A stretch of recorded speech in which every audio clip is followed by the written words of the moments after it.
Now, Madam Speaker,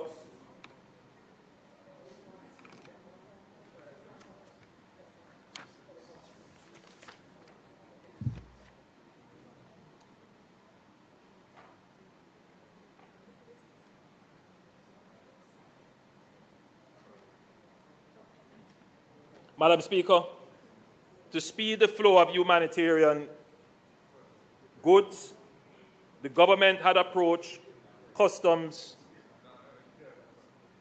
Madam Speaker, to speed the flow of humanitarian goods, the government had approved customs duty and GCT exemption for the importation of relief supplies for one month, expiring November 28th.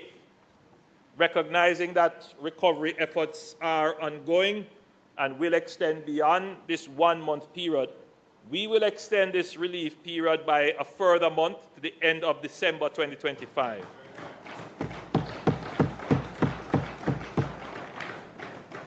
This measure will ensure that every shipment of relief supplies can reach our people quickly, efficiently, and without additional financial burden.